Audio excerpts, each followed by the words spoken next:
Atenção, pelotão! Preparar, apontar, revisão! Roda a vinheta!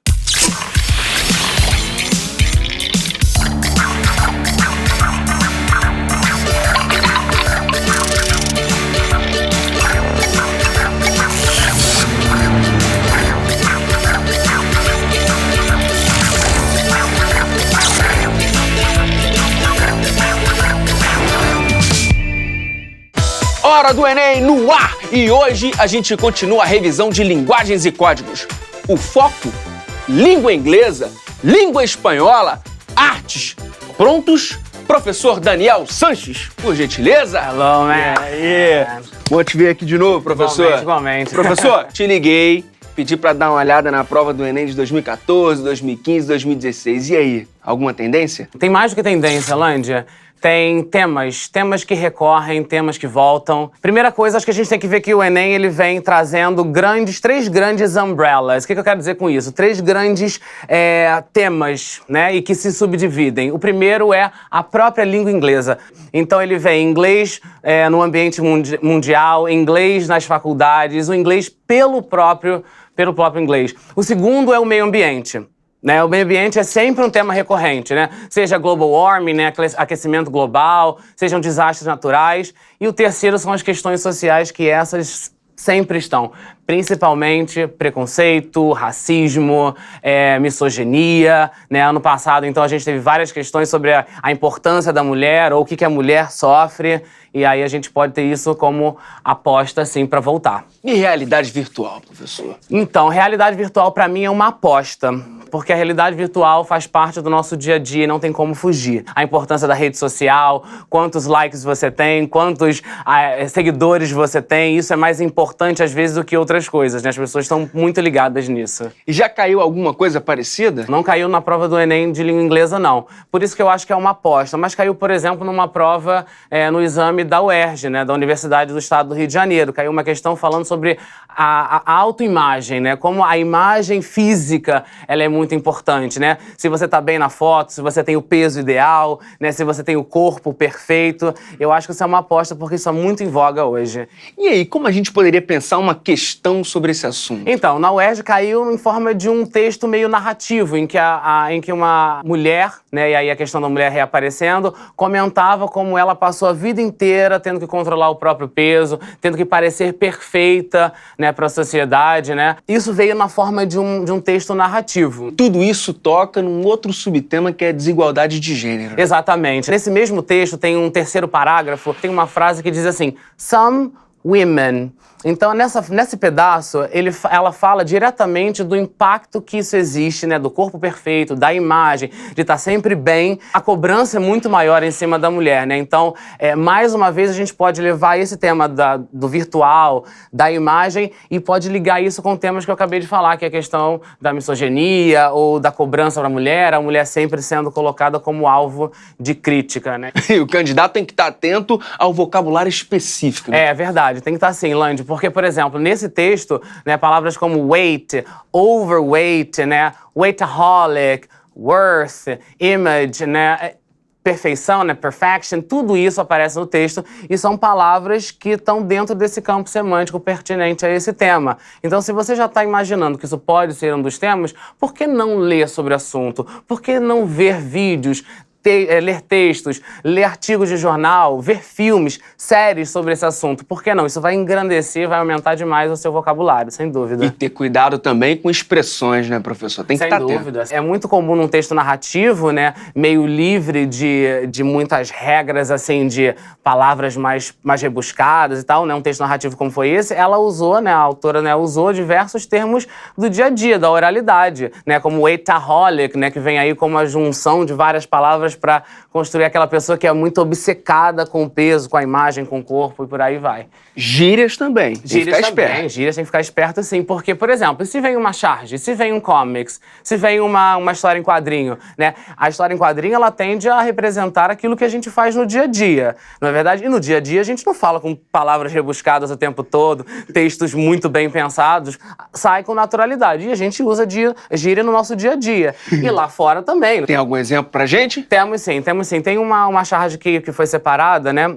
E essa charge ela é interessante não só porque ela, né, um comiczinho, né, não só porque ele apresenta o tema, poderia ser cobrado dessa forma, veio num texto de artigo, né, ou uma narrativa na UERJ, mas poderia ter vindo numa charge. Além disso, ele associa o tema com aquilo que eu falei da maneira que se fala, né? O texto é todo construído num inglês, vamos colocar assim, não muito padrão, né? Com gírias. Coloquial. Coloquial, exatamente. Com contrações que não são contrações previstas pela gramática, que são provenientes da oralidade. Então é legal a gente ler os temas todos por uma ótica estruturada, né, com a norma da língua inglesa certinha, com as palavras corretas, rebuscadas, mas ver os temas também expostos de uma maneira menos tradicional, mais oral, para a gente ampliar o nosso vocabulário de maneira efetiva. Mas e aí, como a gente faz pra treinar? Bem, dicas, ler, não tem como. Você lendo, você procura aquele termo que você não conhece, né, em dicionário, e aí online tem um monte, né, no online tem tanto aquele específico, aquele dicionário específico, tradicional, quanto o dicionário urbano. Tem online dicionário que te ensina as gírias dos lugares, como aquela palavra aparece. Outra dica interessante, Lândia, é você ver filme, assistir série e assistir palestras. Então, por exemplo, nas séries, né, séries como com temas médicos, com temas específicos para essa questão, por exemplo, temas adolescentes, em que está muito em voga o mundo virtual, isso faz com que você se familiarize com essas palavras, expressões e principalmente as gírias, né? E quando não tem legendas, professor? Canais, por exemplo, do YouTube hoje em dia, como o próprio TED, né? Tem um canal que é o TED Talk, que é usado para palestras, em que muitas das palestras vêm com a legenda em inglês, né? A pessoa está falando, está dando a palestra, embaixo vem tudo escrito que ela está falando, vem com closed caption, e depois você também tem acesso à legenda em português, no caso pra gente é o que interessa, né?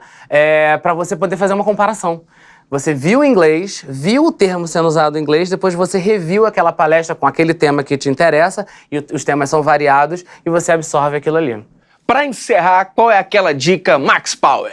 Ficar ligado nos temas que já foram, né, como a gente falou no início da nossa conversa, pegar esses temas e pegar os textos, artigos, vídeos e absorver o máximo de informação para engrandecer o seu conhecimento de mundo. Eu acho que nesse momento é isso, não dá pra gente ficar muito neurótico com gramática, ficar muito neurótico com estrutura de palavras. Eu acho que agora é melhor absorver o máximo de vocabulário e o máximo de informações sobre esses temas recorrentes e essas apostinhas aí que a gente fez hoje aqui. Reta final, né, professor? Reta final, é isso aí. Right, Muito obrigado, professor, mais uma vez. My pleasure. E aí, professor Antônio Ferreira, chega mais! Como estás? Que tal? Beleza, Bien? professor? Sim. Seja bem-vindo. Obrigado.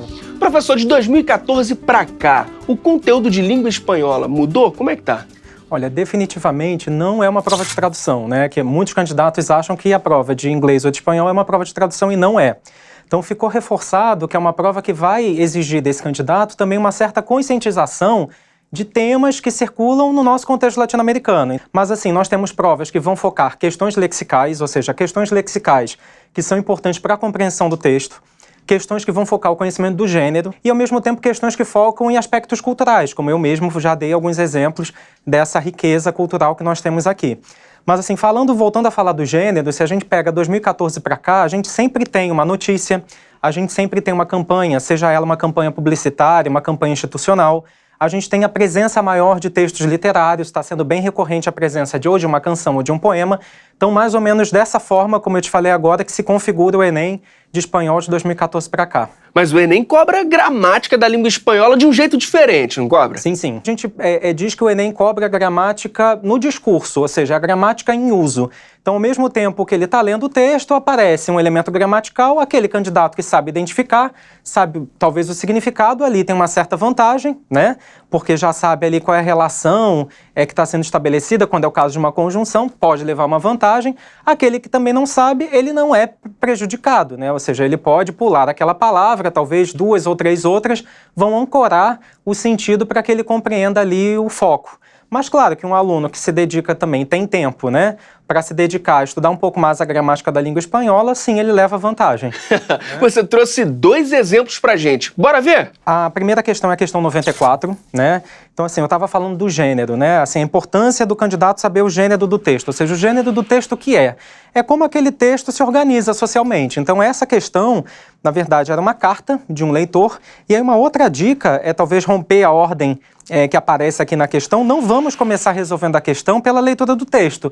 Vamos ler direto o enunciado. Pra galera ficar ligada, é 94 de qual Do prova? Caderno Azul, ano 2015. Beleza. Né?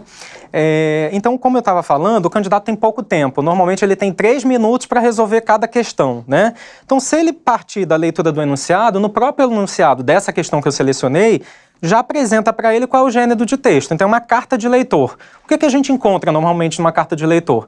É alguém que recupera um texto anterior, que aqui também a gente não teve acesso, que justamente é o foco da questão, né? Mas a gente sabe que vai ter argumentação. Então, vai ter argumentação e, ao mesmo tempo, vai ter a narração de um fato. Então, por exemplo, se esse aluno estudou espanhol, ou melhor dizendo, estudou algum aspecto gramatical, e aqui quais são os possessivos da língua, ele sabe que tem algumas vozes aqui. Por exemplo, essa mãe que escreve a carta, ela vai falar mi casa, mi prioridade, mi hijo. Então, está marcando uma voz que é a da voz da pessoa que escreve. No caso, soy madre, é uma mãe. Mas, ao mesmo tempo, ela vai falar do marido, vai falar desse outro, ou seja, nuestro hijo. E, ao mesmo tempo, vai falar do filho dela, que é o grande foco aqui da questão, porque tem uma inferência lexical. Tem lá, logo no início do texto, na segunda linha, e também ela aparece no título da questão, desenchúfalo e a jugar. E o foco da questão, de fato, é a inferência desse vocábulo. Assim, o aluno não precisa saber o significado da palavra. Essa palavra vem da palavra enchufe, que em espanhol significa tomada, ou seja, enchufe é você estar ligado, conectado. E des, que é um prefixo que a gente tem, inclusive, no português, que é desfazer alguma coisa. Então, desenchufar, talvez o candidato não vai saber literalmente o que ele significa. Mas indo mais adiante no texto, há pistas, como, por exemplo, a palavra tecnologia, né? Quando ela fala vamos desenchufar, ou seja, os 3, ao mesmo tempo está orientando que vamos ficar desconectados, vamos desconectar do nosso filho, distanciar ele das tecnologias, vamos valorizar coisas mais comuns do cotidiano, como, por exemplo, brincar, e aí cita um exemplo, brincar, jugar com uma pelota ou na sábada, ou seja, com uma bola, com um lençol, coisas, né, mais simples do dia a dia e se distanciar um pouco da tecnologia. Uma outra questão aqui que eu queria chamar a atenção, também gramatical, que pode favorecer a um aluno que estuda a língua espanhola, estuda a gramática da língua espanhola, aparece um pronome que a gente chama pronome interrogativo, que é o quien, que aparece na quinta linha. Quien cocina, quien se tira en el piso. Saber que às vezes algumas palavras como quien, donde, quanto, quando, qual, acentuadas, elas levam ali o leitor a pensar que há ou uma pergunta indireta ou há uma exclamação também indireta, uma situação de ânimo. Isso vai ser importante no próximo texto que a gente vai ver, né? Um outro aspecto linguístico muito recorrente, que também aparece aqui nesse texto, na terceira linha, é um pronome complemento le. Né? Então, como a gente tem aqui a frase, el tiempo que le dedico a mi hijo. Então, lembra das aulas de português? Quem dedica alguma coisa, o tempo, a alguém. Então, esse le, que aqui é a mi hijo, é um pronome complemento que a gente usa muito para não repetir a palavra. Então, le, normalmente já vai mostrar que é um complemento de pessoa. São dicas, conhecimentos gramaticais que só colaboram a esse aluno. Então, mesmo não traduzindo palavra por palavra, você consegue compreender o sentido geral do texto e responder aqui o comando. Então, a segunda questão é a questão número 95, Caderno Azul, ano 2016. É um outro gênero, é um grafite, né? Ele tem um muro, né? Como a gente encontra por aí, só que tem uma frase, né? Só que, mais uma vez, alguns conhecimentos gramaticais são importantes aqui. Na verdade, o foco dessa questão foi trazer uma questão cultural, que é a questão dos murais. Aqui, no caso, um texto que foi publicado no Peru, tem essa referência para o próprio candidato, mas, ao mesmo tempo, tem um conhecimento gramatical que é o carro-chefe, ou seja, é o protagonista dessa questão. Então, lembra daquele pronome que eu falei acentuado? Aqui, no caso, é o que, mas recapitulando, poderia ser um qual, um quien, um quanto, um quando. Aqui é o que. Então, de uma certa forma, a gente sabe identificar aquele que, mais uma vez, já leu muitos textos e se dedicou à gramática, que um me como é um pronome que aparece aí, é primeira pessoa, então tem alguém que está falando. Só que aí o grande jogo de palavra é no verbo por, né? Como aparece aí no espanhol, no primeiro momento aparece infinitivo, né? Que aí qualquer leitor pode identificar que um verbo no infinitivo é aquele que acaba com AR, ER e R, e aqui no caso, no supe que, ou seja, já é uma dúvida, tem um que está acentuado, eu não sei o que me vestir, o que colocar. Inclusive o próprio enunciado, ele já chama atenção para essa polissemia do verbo por, né? No caso aqui no espanhol, ponerme, ou seja, o que é que eu posso vestir? Aqui, como é uma linguagem, pode ser uma linguagem figurada, é uma expressão artística, não necessariamente seja uma roupa, como o próprio enunciado encaminhou, mas o que é que eu posso pintar aqui nesse mural, né? Já que é uma expressão artística também. Só que o foco da questão acaba sendo nesse I, sabe essa letra, esse Y, que no espanhol a gente chama a letra Y, é uma adição, é um elemento de conexão, e me pus é feliz.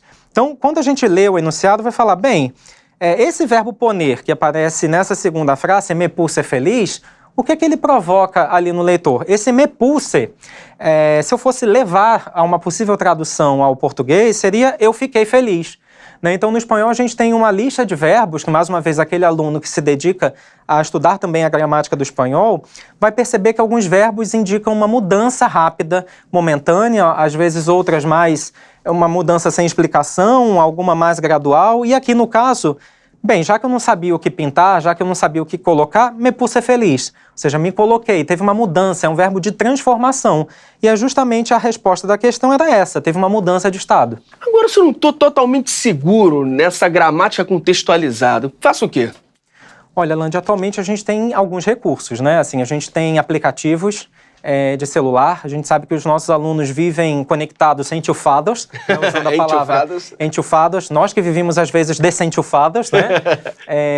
Mas os alunos vivem enchufados. Então, assim, nós temos aplicativos. Então, tem o Duolíngua, o Mosalíngua, o Nemo Espanhol, que são aplicativos que o aluno pode baixar e ter dicas ali de estruturas gramaticais, dicas de estratégias de leitura, que eu também estou falando aqui, como ler o comando em português. Uma outra dica, já que eles estão enchufados, seria interessante os alunos que acompanham redes sociais, que têm redes sociais, curtir a página dos jornais.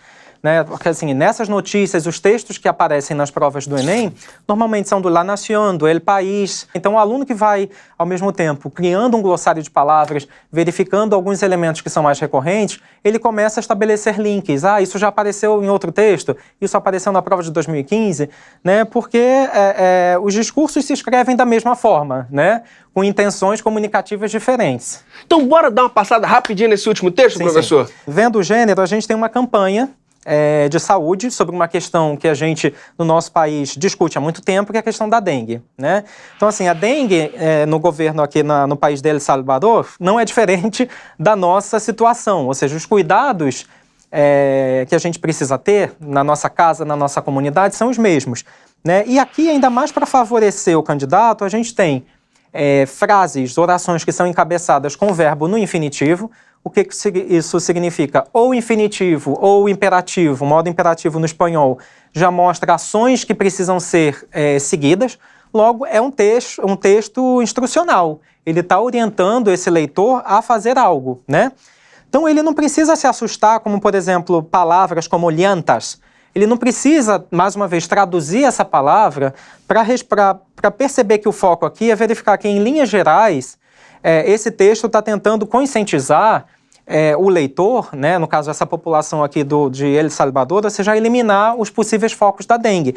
Ele não precisa identificar que llantas é aro de carro, mas assim, ao mesmo tempo, se fosse preciso, e esse texto aqui, ele traz imagem. Tudo que está em caixa alta, tudo que está, talvez, numa letra menor, tudo que está em itálico, o candidato também precisa prestar atenção. E, ao mesmo tempo, ele já percebe que o foco aqui é orientar alguém a uma mudança de atitude. Show de bola. Professor, muito obrigado mesmo, viu, por toda a ajuda. E volte sempre. Para fechar com chave de ouro, agora é a vez de artes. Professor Rodrigo Retka. E aí, professor? E aí, Landi? Seja bem-vindo mais uma vez. Tô bem, você? Tô ótimo. De 2014 pra cá, a prova de arte tem cobrado conteúdos parecidos? O Enem sempre cobra muito questão de arte contemporânea, sempre cobrou. E de 2014 pra cá, vem acontecendo a mesma coisa. E como esse tema pode aparecer? Eu trouxe algumas questões pra gente comparar, assim. Vamos dar uma olhada? Opa, bota aí, são as questões 122 do Caderno Azul de 2014, questão 131 do Caderno Azul da primeira aplicação do Enem 2015 e questão 132 de 2016, primeira aplicação Caderno Azul. Então, Lange, essas 3 questões, elas falam sobre o tema de arte contemporânea, né? Elas focam um trabalho específico, inclusive, de 3 artistas bem interessantes, bem famosos, de grande destaque na arte brasileira e na arte internacional. Né? A gente tem o trabalho da Lygia Clark, uma artista brasileira que fez parte do neoconcretismo, extremamente importante na segunda metade do século XX aqui no Brasil. A gente também tem o trabalho do Lucian Freud, um pintor, não vamos confundir com o Freud, né, o psicanalista. É um pintor que trabalhava muito a questão do corpo, da arte naturalista no cenário internacional. As obras dele até mexiam com o sujo, né, da nossa representação corpórea. E a gente também tem o Francis Bacon, que não vamos confundir com o filósofo, grande pintor, grande companheiro, inclusive, do Freud na pesquisa, né, sobre a pintura, e o Francis Bacon ele também trabalha com a questão do grotesco e das grandes catástrofes, né, no cenário internacional. Ele tem um trabalho quase que de análise psicanalítica das formas e tal. Então, bora dar uma comparada? Então, essas questões, elas são muito conteudistas, porque elas abordam aspectos específicos dos pintores, dos artistas em si, mas a gente consegue extrair e resolver essas questões através da interpretação. Se a gente olha para a fotografia, por exemplo, da obra da Lygia Clark, a gente consegue entender que é uma obra que depende da manipulação, que depende da interação com o público para acontecer, no caso do bicho, né, que é a ideia do neoconcretismo. Se a gente olha a obra do Freud, a gente consegue entender bem que ela trabalha com a questão do retrato sem idealização, e quando a gente olha para a obra do Bacon, a gente consegue extrair dali essa ideia de análise e deformação psicanalítica que vai do encontro do psicológico. Então depende muito do conteúdo, mas se o aluno ficar esperto na interpretação da imagem e do texto que lhe é oferecido, ele consegue chegar a um resultado final. Então tem que ter calma e interpretar bem a imagem. Exato. Né? Mas se o aluno não pode cair no desespero, o aluno não pode achar que é só conteúdo, ele também consegue extrair dali através da análise das formas. Alguma outra aposta para esse ano, professor? Além da arte contemporânea, eu falaria para os alunos darem uma atenção muito grande para a Tropicália, que é um movimento extremamente importante no cenário cultural brasileiro, que está completando 50 anos este ano de 2017. Né? A Tropicália ela surge ali no cenário por volta de 1967, tem o seu primeiro disco em 68, mas né, ela já está ali em embrião, já está sendo apresentada por Caetano Veloso e esses outros artistas em 67, e arte moderna brasileira, em especial o trabalho de uma artista chamada Anita Malfatti, porque esse ano a gente está comemorando também o centenário da exposição de Anita Malfatti, que foi extremamente criticada no passado por Monteiro Lobato e companhia, por ser uma afronta, né, ao conservadorismo no Brasil. Ela trouxe muito do modernismo para cá e deu início até o que a gente chama de Semana de Arte Moderna de 1922. Então a gente completa 95 anos da Semana de Arte Moderna, é isso? Também. Mais um motivo para dar uma olhada, né? Ficar atento. Já estamos quase aí num centenário também da Semana de Arte Moderna. Professor, o Enem está chegando, então qual aquele conselho de última hora? A arte contemporânea tem que receber uma atenção. Se o aluno não entende nada de arte contemporânea, não está muito ligado com essa linguagem, que é difícil, é uma linguagem que é complicada, ele pode procurar vídeos na internet, no YouTube tem muita coisa, tem um documentário muito legal que se chama Quem Tem Medo da Arte Contemporânea, que é de super fácil acesso. Ele também é um livrinho de 80 páginas, se o aluno quiser ler aí nesses dias. Também é super fácil de achar e traz vários conceitos interessantes para entender melhor que a arte contemporânea. Então dá tempo de assistir alguma performance? Dá tempo de assistir muitas performances. Professor, muito obrigado mesmo por toda a ajuda. Imagina. Pode sempre. Por hoje é só. O Enem tá chegando e a gente tá aqui pra dar aquela força. E já sabe, né? Nosso YouTube tá cheio de coisa maneira te esperando. Até a próxima!